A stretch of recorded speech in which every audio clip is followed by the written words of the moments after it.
హలో, నమస్తే అండి. Welcome to my channel. అందరూ ఎలా ఉన్నారు? నేనైతే చాలా బాగున్నానండి.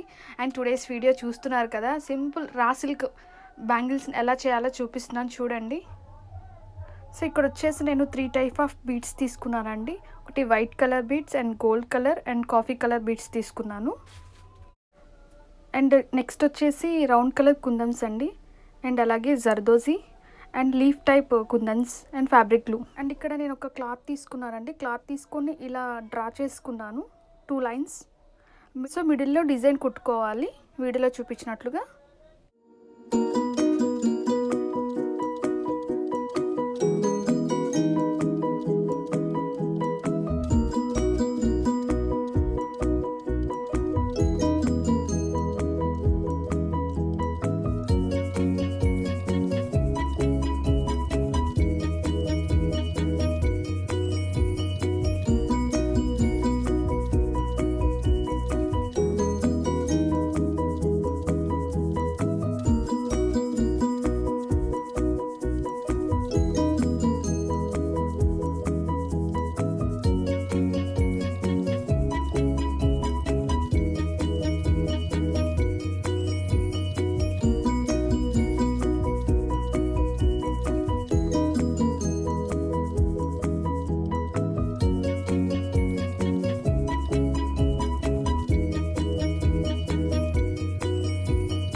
సో చూసారు కదా ఫ్రెండ్స్, ఇంట్లోనే ఎంత సింపుల్ అండ్ ఈజీగా డిజైనర్ బ్యాంగిల్స్ చేసుకోవచ్చు. నా వీడియో మీకు నచ్చినట్లయితే ప్లీజ్ లైక్ చేయండి, షేర్ చేయండి, కమెంట్ చేయండి. అండ్ అలాగే నా ఛానల్ మీరు కొత్తగా చూస్తున్నట్లయితే సబ్స్క్రైబ్ చేసుకోండి.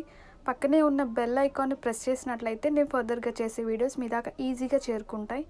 Thanks for watching. See you next video. Take care. Bye friends.